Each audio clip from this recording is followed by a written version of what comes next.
ජනාධිපති ගෝඨාභය රාජපක්ෂ. ජනාධිපති ආර්යව. ජනාධිපති බිරිඳ. යොහානි ද සිල්වාගේ මැණිකේ මගේ හිතේ ගීතේ තාලයට සතුට පළ කරනවා. ඉන්දියානු සංචාරයෙන් පස්සේ ඇය ඊයේ ජනාධිපතිවරයා මුණ ගැහින්න ගියා. ඒ සොඳුරු මොහොත සමහර ජනප්‍රිය ප්‍රසිද්ධ ජනමාධ්‍ය වාර්තා කෙරුවා. සමාජ මාධ්‍ය තුලත් ඒ ගැන යම් උනන්දුවක් උණුසුමක් තියෙනවා. ආයිබෝන් අද 2021 ඔක්තෝබර් 19 වෙනිදා අඟහරුවාදා නිදහස් සංවාදය තවදුරටත් චාපාවන් ජියෝපොලිටික්ස් සංවාද මාලාව මැද අපි යොහානි ද සිල්වාව පුද්ගලවාදයෙන් එහාට ගිහිල්ලා සාධකයක් හැටියට සාකච්ඡා කරමින් ඉන්නවා. යොහානිගේ මැණිකේ මගේ හිත සමග ලෝකයේම නටන බව මවාපාමි. ඉන්දියාවම නටන බව පෙන්වමින් ශ්‍රී ලංකාවමත් නටවමින් කොළඹ වරායේ සිට ත්‍රිකුණාමල වරායට යාබද තෙල් ටැංකි පද්ධතිය ග්‍රහණය කරගන්න ඉන්දියානු මහමලකරුවන් ක්‍රියාත්මක වූ ආකාරය අපි ඒ අතර එක දිගටම සාකච්ඡා කෙරුවා. ඒ විතරක් නෙවෙයි මිත්‍ර ශක්ති මතකනේ මිත්‍ර ශක්ති ඉන්ඩෝ පැසිෆික් මිලිටරි මෙහෙයුම ඉදිරියට ගෙන ආකාරය ඊටම සූක්ෂමයි සංවිධානාත්මකයි අම්පාරේ කතාව. ඒ සියල්ල මැද ඉන්දියාව දැන් හදන්නේ අපේ ගොවිබිම් සියල්ල අත්පත් කරගෙන චීන ඇමරිකානු පංගු බේරන ගමන් ඇමරිකානු MCC ඉඩම් කොල්ලයටත් පසුබිම සකස් කරමින් උපරිම වාසි ලබා ගන්න. ඒ අනුව නැනෝ නයිට්‍රජන් රසායනික දියර ලීටර් ලක්ෂ 22ක් ඉන්දියාවේ ගුජරාටි ප්‍රාන්තයෙන් ආනයනය කරන්න ගෝඨා පාලනය තීරණය කරනවා. ගෝණින් ගේන්නේ මොහොතෙනුත් නෙවෙයි. පහුගිය 18 වෙනිදා ජනාධිපති ලේකම් පිබී ජයසුන්දර මෙහෙවන සාකච්ඡාවකදී තමයි තීරණය ගත්ත බව කියන්නේ. ඒ වුණත් ඇත්ත කතාව එය නෙවෙයි. මේ පට්ට සලස්මක්. කෘෂිකර්ම අමාත්‍යාංශ ලේකම් මහාචාර්ය උදිත් කේ ජයසිංහ කියන විදිහට ඔය නැනෝ නයිට්‍රජන් දියර පොහොර ප්‍රමාණය ලක්ෂ 31 දක්වා වැඩි කරගෙන ජනාධිපතිවරයාත් එක්ක මේ වෙලාවේ සාකච්ඡා කරනවා. ලීටර් ලක්ෂ 22 තොගයට රුපියල් බිලියන 9කට වඩා වියදම් වෙනවලු.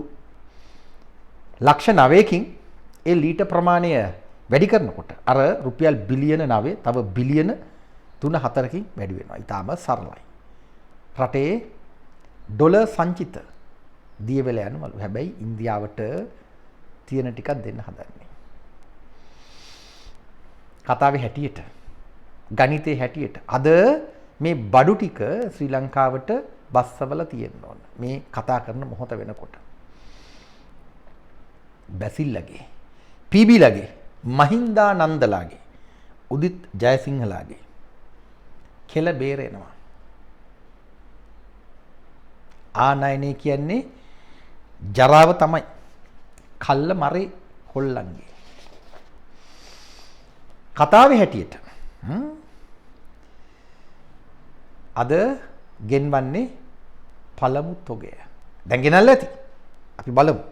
පළමු තොගය ගුජරාටි කටුනායකට හෝ මත්වලට විය හැකි.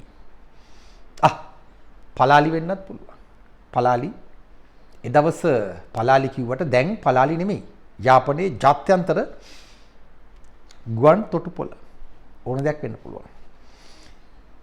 ගුජරාටිය අපේ ගොවි බිම්වලට එවන මේ කියන නැනෝ නයිට්‍රජන් කාබනිකද නැහැ. කාබනික නෙවෙයි. රසායනික දියරයක්.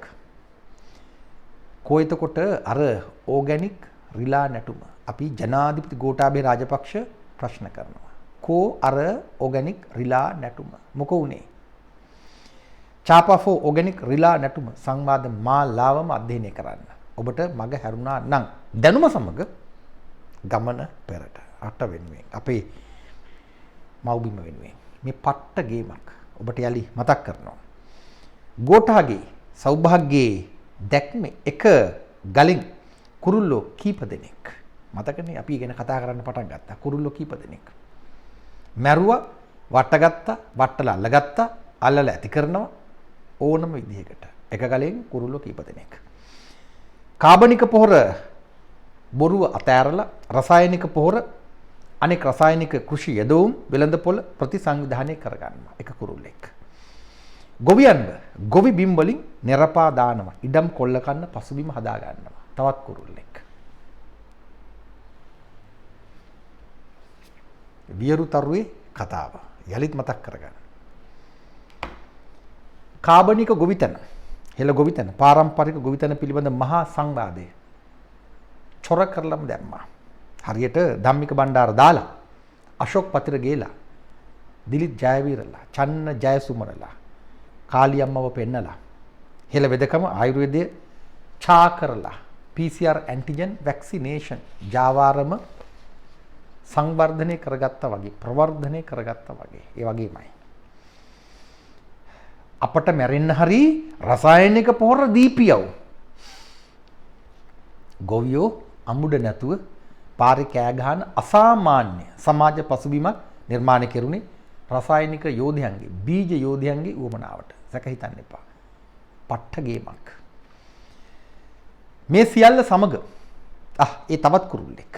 මේ සියල්ල සමග හෙළ අක්මුල් මත ගොඩනැගින්නට නියමිත අපේ ජාතිකත්වය අපේ අත්වලින්ම මරා දාන්න සියල්ල සැලසුම් කරනවා. සැලසුම ක්‍රියාත්මකයි. තවත් කුරුල්ලෙක්. කැපිටල් මහරජාගේ නිවුස් ෆස්ට් ප්‍රධාන ප්‍රසිද්ධ ජනප්‍රිය ජනමාධ්‍ය වලල්ලම මේ ජාතික ඛේදවාචකයට සම්මාදම් වෙනවා. 2024 ජනාධිපති වර්ණයට 2025 මහා මැතිවරණයට ඊට කලින් ඉන්දියාවේ ඉල්ලීමට පළාත් සභා මැතිවරණය තියන්න සිද්ධ වුණොත් ඒ මැතිවරණයත් ඉලක්ක කරගෙන එක දිගටම රිලා නැටුම් නැට වෙනවා. ඕගැනික් කතා මැද්දේ. ඕගැනික් රිලා නැටුම සාමාන්‍ය රිලා නැටුමක් නෙවෙයි. සාමාන්‍ය රිලා නැටුමක් නෙවෙයි. අපි ඔය ගැන එක දිගටම කතා කරමින් ඉන්නේ. ඒ අතර තමයි ඒ තවත් කුරුල්ලෙක්. 2024 දක්වා වන මැතිවරණ 2025 දක්වාත් තවත් කුරුල්ලෙක්. ඒ අතර තමයි යොහානිගේ ගී නද මැද ගුජරාටියෙන් නැනෝ නයිට්‍රජන් දියර ලීටර් ලක්ෂ ගණනින් අපේ රටට ගුවනින් උස්සගෙන එන්නේ. ගුවනින් මොන විකාරයක්ද? එහෙම හිතලා හිත හදාගන්න තිබුණා අපේ ඩොලර් සංචිතයට කෙලවෙන්නේ නැත්තම් සහ අපේ පොළව මරා දැමෙන්නේ නැත්තම් මේ මාරක විකාරයක්. ඒ වගේම මේ කියන ගුජරාටි නැනෝ නයිට්‍රජන් දියර පොහොර කාබනික කතා පැත්තකට දැම්මත් මොකද්ද ප්‍රමිතිය? කවුද ප්‍රමිති පරීක්ෂා කරන්නේ? කවුද වග කියන්නේ? හොඳට මතක තියාගන්න. මේ තවම පර්යේෂණ මට්ටමේ තිබෙන රසායනික පොහොර දියරයක්. මාධ්‍ය වාර්තා කරන සියලු දත්ත පරීක්ෂා කරනකොට සහ අන්තර්ජාල තොරතුරු එකින් එක ගලපා බලන විට ගුජරාටි ප්‍රාන්තයේ පවත්වාගෙන යන IFO කියන ගොවි පොහොර සමුපකාර සමාගම තමයි මේ අපට එවන නැනෝ නයිට්‍රජන් දියර පොහොර නිෂ්පාදනය කරන්නේ. නැවත ඔබට කියනවා එය පර්යේෂණාත්මක නව නිෂ්පාදනයක්. මාස කිහිපයයි. පර්යේෂණ මට්ටමේ තියෙන්නේ. පහුගිය ජූනි මාසයේදී තමයි නිෂ්පාදනය ආරම්භ කරලා තියෙන්නේ. අන්න මාසයේ ජූනි. හොඳට මතක තියාගන්න. පට්ට ගේමක්, පට්ට සලස්මක් කියලා කියන්නේ ඒ නිසා. අප්‍රේල් 29 පහුගිය ජනාධිපති ගෝඨාභයගේ කාබනික පොහොරේ ප්‍රකාශයේ දිනය අප්‍රේල් 29. මැයි 6 ඊට පස්සේ මාසය. අගමැති මහින්දගේ රසායනික පොහොර ආනයන කපටි අති විශේෂ ගැසට් පත්‍රයේ දිනය. ඔන්න ඊළඟට ජූනි. ඒ කියන්නේ මේකම සලස්මක්. ඉන්දියාව දැනගෙන ඉන්දියාවත් එක්ක ගලපගෙන ගුජරාටියේ උපදෙස් මත තමයි ගෝඨා පාලනේ මේ වැඩේ කරලා තියෙන්නේ. ආයෙ සැක හිතන්න දෙයක් නෑ. අනිවාර්යෙන්ම එය එසේම තමයි. ඒ කියන්නේ ගෝඨා මහින්ද ඕගැනික් රිලා නැටුමට ගුජරාටියේ IFO කෙලින්ම සම්බන්ධයි. එහෙම නෙවෙයිද? මිස්ටර් ප්‍රෙසිඩන්ට් ගෝඨාභය රාජපක්ෂ අපි ඔබෙන් ප්‍රශ්න අහනවා. ඔබව ප්‍රශ්න කරන ඉතිහාසය වෙනුවෙන්. ඔබ දන්නවද? පහුගිය අගෝස්තු 6 වෙනිදා තමයි ගුජරාටි IFO ආයතනයේට ඔය අලුත් නැනෝ නයිට්‍රජන් නිෂ්පාදනයේ පිටරට යවන්න රාජ්‍ය අනුමැතිය ගන්න අයදුම් කරන්න සිද්ධ වෙලා තියෙන්නේ. මේ ඊයේ පෙරේදා. සමහර විට නෙමෙයි ඒ විදිහම තමයි ශ්‍රී ලංකාවට මුල්ම තොගය අද එවන්න තමයි මේ මුල්ම අවසරයත් අරගෙන තියෙන්නේ කුළුඳුලේ. ඔබ හිතනවාද මේ සෙල්ලමක් කියලා? පරිශනාත්මක රසායනික පොහොර දියරයක් ගෙනල්ලා ලීටර් ලක්ෂ ගණනින් අපේ ගොවි බිම්වලට එහින්න කවුද වගේ කියන්නේ? මේ අපේ මව්බිම. හොඳට මතක තියාගන්න. ඒ කියන්නේ අනිවාර්යෙන්ම ගෝඨා මහින්ද ඕගැනික් රිලා නැටුම පිටිපස්සේ IFO ඉන්නවා. ඉන්දියාව ඉන්නවාමයි. චීනයත් ඉන්නවා. චීනය, ඇමරිකාව, ඉන්දියාව එකම බහු දේශපාලන තිප්පොලක් අපේ රටට එරෙහිව. උන්ගේ ගනුදෙනු උන් නූලට බේර ගන්නවා. අපට තමයි කෙලවෙන්නේ. අපේ යොහානිගේ ඉන්දියානු උන්මාදය නිර්මාණය වන කාල අවකාශය, කාල රේඛාව පරීක්ෂා කරලා බලන්න. මේ සමාන කාල තීරු, සමාන කාල අවකාශ. එකිනෙකට සමාන්තර සිදුවීම්, interconnected incidents. හොඳට බලන්න. දැන් ඊටම පැහැදිලි. ගෝඨා මහින්ද ඕගැනික් රිලා නැටුමේ සෞභාග්‍යයේ එක ගල් පාරින් තවත් කුරුල්ලෙක් බිම වට්ටලා අල්ල ගන්නවා. ඉඩම් කොල්ලය මැද්දේ ඉතිරි ගොවි බිමක් තියෙනවා නම් ඒ ගොවි බිමට ගුජරාටිය කඩා පනිනවා. IFO කඩා පනිනවා. සෙල්ලම ඔන්න ඕකයි. ඉන්දියාව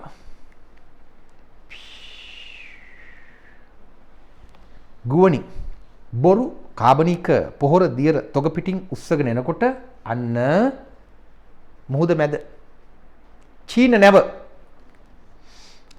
කුණු හොර කාබනික පොහොර අහිතකර බැක්ටීරියා සහිතව බලහත්කාරයෙන් ශ්‍රී ලංකාව දෙසට රැගෙන එනවා. බලහත්කාරයෙන් මාරාන්තික ප්‍රශ්නයක්. දැන් රාජතාන්ත්‍රික ප්‍රශ්නයක්. කෘෂිකර්ම ඇමතිවරයා අන්තිමට ඔව් අපි ප්‍රමිතියෙන් තොර චීන පොහොර ආනයනය කරන්නේ නැහැ කියලා නිල ප්‍රකාශයක් ප්‍රසිද්ධියේ කරන තැනටම තල්ලු කරපු අපේ පර්යේෂකයන් නිශ්චිතවම විද්‍යාත්මකවම විෂ සහිත බැක්ටීරියා අඩංගුයි කියලා ඔප්පු කරපු චීන කුණු හොර කාබනික පොහොර තොගේ අපට බලහත්කාරයෙන් දෙන්න චීනු මේ හදන්නේ. චීනු මුහුද මැද මග එනම අමතක කරන්න එපා. තව ටික දවසයි අපට තියෙන්නේ. තව ටික දවසකින් ඔය චීන නැව කොළඹ වරායට සේන්දු වෙනවා. අපි රටක් රාජ්‍යයක් හැටියට, ජාතියක් හැටියට මේ අනතුරුදායක අවදානම් සහගත තත්වයට මුහුණ දෙන්නේ කොහොමද? ජනාධිපතිවරයා ගෝඨාභය රාජපක්ෂ, අග්‍රාමාත්‍යවරයා මහින්ද රාජපක්ෂ, කැබිනට් අමාත්‍යවරු, විශේෂයෙන්ම කෘෂිකර්ම අමාත්‍යවරයා මහින්දානන්ද අලුත්ගමගේ පොදු ආණ්ඩුව මේ තත්වයට මුහුණ දෙන්න ශක්තිමත්ද? සූදානම්ද? පුළුවන්ද? බෑ. මුන් ඔක්කොම ඇඳවල් යට රිංගයි. පොළොවට තමයි කෙලවෙන්නේ. අපේ පොළොවට, අපේ අම්මා මහ පොළොව. ජනාධිපති අකමැති, කෘෂිකර්ම ඇමති, කැබිනට් මණ්ඩලයේ ආණ්ඩුව කෝ අපි උඹලගෙන් අහන්නේ මොකද්ද තීරණය? චීන නැව ආපහු හැරෙව්වා කියලා මහින්දානන්ද අලුත්ගමගේ කියද්දිත් අපිව රවට්ටන්න නැව මේ පැත්තට එනවා. එතකොට මහින්දානන්ද අලුත්ගමගේ මොකෝ දැන් කියන්නේ මිස්ටර් මිනිස්ටර්? මේ අපේ රට පිළිබඳ ප්‍රශ්නයක්. හොඳට මතක තියාගන්න. භූදේශපාලන මැද්දේ රාජ්‍යතාන්ත්‍රික ආරවුලක් ඇති වුණොත් බේරගන්න ඉතාම අමාරුයි. චීන, ඇමරිකානු, ඉන්දියානු උගුල තවත් තර වෙනවා. තවත් තද වෙනවා. චීන තානාපති කාර්යාලය දැනටම තමන්ගේ චීන පොහොර මුදලාලි වෙනුවෙන් අපට අනතුරු හඟවලා තියෙනවා. නිල නිවේදනයක් නිකුත් කරලා තියෙනවා. දැන් මේ පැත්තෙන් ඉන්දියාවට කිසිම හොයා බැලිල්ලක් නැතුව ගුජරාටියේ නැනෝ නයිට්‍රජන් පොහොර දියර ලීටර් ලක්ෂ ගණනින් ගේන්න දෙනකොට චීනු නිකන් ඉදීද? ඉන්දියාවේ කුණු ගන්නවා නම් අපේ කුණු ගනි පියව් කියලා අපට බල කරයි. වරාය ආක්‍රමණය කරලා බලාගෙන ඉදී. දැන් කොළඹ වරාය නගරෙත් හරි ගැටුම්. මේ මැද්දේ මොනවා වෙයිද කියලා අපිට හිතා ගන්න අමාරුයි. ඔබ හිතන්න එපා තව දින කීපකින් උදාවන ඒ දිනේ සාමාන්‍ය දිනයක් වේවි කියලා. එක්ස්ප්‍රස් පර්ල් නෞකාවේ කතාව ඔබ දන්නවා. ඒ නැව කොහොමද රසායනික ප්‍රහාරයකට ලක් වුණේ කියලා අපි කවුරුවත් දන්නේ නැහැ. දැන් ඊළඟට මේ චීන නැව හොර කුණු වස පොහොරතෝගයක් එක්ක එන්නේ. ටොන් ගණනක් එක්ක. මාර ප්‍රශ්නයක්. අපි ඔය ජරා ගොඩ ගන්නම් මෙන්න සල්ලි කියලා අපේ එව්වෝ මොකක් හරි කරලා මාරු වෙයි. ඊට පස්සේ අපට කොළ කඩාපායි. උදිත් කේ අර කවුද මෑන් නටලා පුරුදු රිලා නැට්ටුවෙක්. අපි බලමු. අපි දැඩි විමසිල්ලෙන්. ඒත් එකම ඕගැනික් රිලා නැටුමේ තවත් මහා අනතුරක් අත ළඟ වග මතක තියාගන්න. ජනමාධ්‍ය ඔස්සේ වැඩි ප්‍රචාරය නොවුනාට පහුගිය 17 වෙනිදා කිරිනොච්චි මුලතිව් ගොවියෝ වගේ පෙනී හිටින කට්ටියක් හමුදාපති ජෙනරල් ශවේන්ද්‍ර සිල්වා මුණ ගැහෙන යනවා. ගොවියෝ ගිහිල්ලා තමන්ගේ ප්‍රශ්න ගැන කියනවා. හමුදාපතිවරයා ඔවුන්ට සමන් දෙනවා. අවශ්‍ය සහාය ලබා දෙන බව කියනවා. වැඩේ ඒක නෙවෙයි. මේ ගොවියෝ වගේ ඈයෝ ගොවිතැන් කරන්න රජයේ ඉඩම් ඉල්ලනවා. එච්චර තමයි ප්‍රවෘත්ති. එතනින් එහාට වෙන දෙයක් අපි දන්නේ නැහැ. හොඳට මතක තියාගන්න. විශාල ප්‍රශ්නයක්. කිලිනොච්චි මුලතිව්. දෙමළ ජාතික සන්ධානයේ රිලා නැට්ටුව ටික එමේ සුමන්තිරන් කැටුව උතුරු මුහුදේ බෝට්ටු වලින් රඟපාන මොහොතමේ මේ ඉල්ලන්නේ රජයේ ඉඩම්. නැවත MCC ඉඩම් කොල්ලේට වෙන විදිහකට රට සූදානම් කරනව අපට දැනෙනවා. මේ හදිසියේ ගොවිතැන් කරන්නේ උතුරේ මිනිස්සු රජයේ ඉඩම් අරගෙන කාවද රවට්ටන්නේ. මේ තවත් එක නැටුමක්.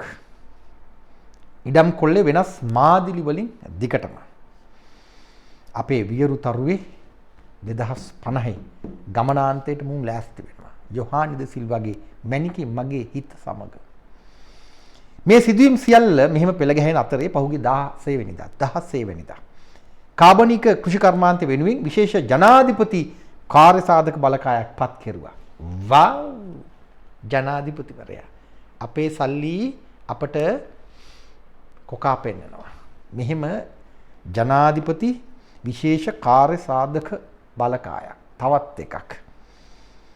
සභාපතිවරයා හිටපු හමුදා නිලධාරියෙක්. විජිත් වැලිකල සමාජිකයන් 14ක්. ඒ අතර වැඩියෙන් ඉන්නේ බිස්නස් කාර්යෝ.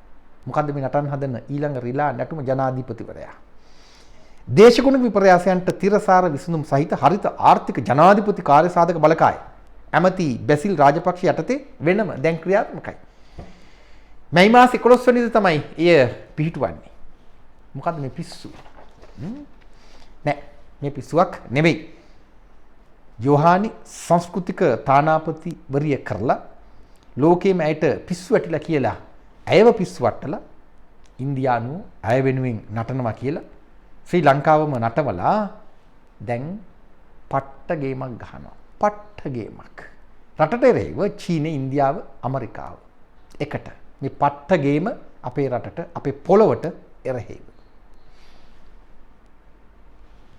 හොඳට මතක තියාගන්න. මේ ගුජරාටි රිලා නැටුමක්. රිලා කිව්වට හනුමා වන්නමට නටන රිලා නැටුමක්. නටන්නේ අපේ අයෝ. ඕගැනික් රිලා නැටුම 2024 ඊළඟ ගෝඨා තෝරන ක්‍රියාන්විතයම බවටත් පත් කරලා යස්සේ. දැන් කුඹුරුවල සජිත් ප්‍රේමදාසලා අර රිලා නැටුම නටන්නේ නිවුස් ෆස්ට් ඇතුළු ජනමාධ්‍ය වාර්තා කරන්නේ 2024 ඊළඟ කතාවේ කතා කැලි ටික. හොඳට මතක තියාගන්න. මේ 2024ට සූදානම් වන මොහොතක්. එදා පාස්කු ඉරිදා පිටින් තමයි ගෝඨාව බලයට ගේන්නේ. මෙදා කාබනික පොහොර රිලා නැටුමෙන්ම ඊළඟ ගෝඨාව බලයට ගේන තමයි අප්පුහාමිනේලා හදන්නේ. ප්ලෑන් කරන්නේ මහා මොලකාරයෝ. මිලින්ද මොරකට පාත්ෆයින්ඩර් ඉත්ත ඇමරිකාව වෙනුවෙන් නවදිල්ලි වැඩ. හොඳට මතක තියාගන්න. BJP පක්ෂයක් දැන් ගේමට බහැලා තියෙන්නේ. අපි ඔය ගැන එක දිගටම කතා කරමින් ඉන්නේ. චාපා on geopolitics අධ්‍යයනය කරන්නේ. මහින්දානන්ද අලුත් ගමගේ තමයි අකුණු ගහනකොට එළියට වීසි කරන මල්ලකඩ කාපු යකඩ ඉන්න. මිනිස්සු පඹයෝ හදලා පුච්චනවා, ගහනවා. වල් කවනවා කටේ ඔබනවා, පයින් ගහනවා. මහින්දානන්ද පව් නෑ, මිනිහා ආසයි වැඩේට.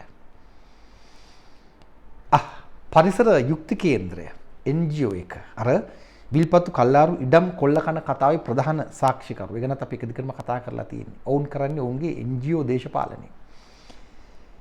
චීන කුණු පොහොර ආක්‍රමණයට එරෙහිව අධිකරණයට යනවා. හොඳයි. හැබැයි මේ අධිකරණ ක්‍රියාදාමයේ අවසානයේදී චීන, ඉන්දියානු, ඇමරිකානු බහු දේශපාලනයේ මැද්දේ ඕගැනික් රිලා නැටුමට බලපාන විදිහ ගැන අපි කල්පනා වෙනවා. කල්ලාරු විල්පත්තු වනාන්තරවල ඉස්ලාම් ත්‍රස්තවාදය දක්වා වන ඉස්ලාම් ව්‍යප්තවාදය යලි පදිංචි කරවීම එහෙම්මමයි. මුකුත් උනේ නැහැ. රිෂාඩ් බදියුදීන්ට කිව්වා විනාශ කරපු අක්කර දහස් ගණනට සමාන අක්කර ගණනක් රටේ වෙන කොහේ හරි වවහන් කියලා.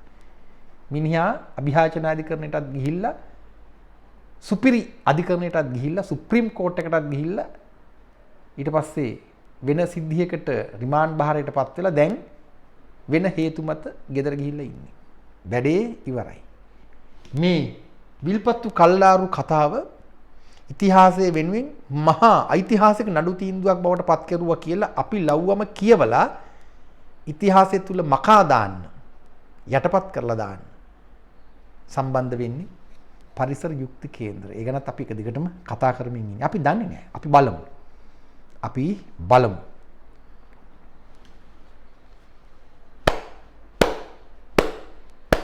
ජනාධිපති ගෝඨාභය රාජපක්ෂ, ජනාධිපති ආර්යාව, ජනාධිපති බිරිඳ පිළිගන්න මෙන්න යොහානිද සිල්වා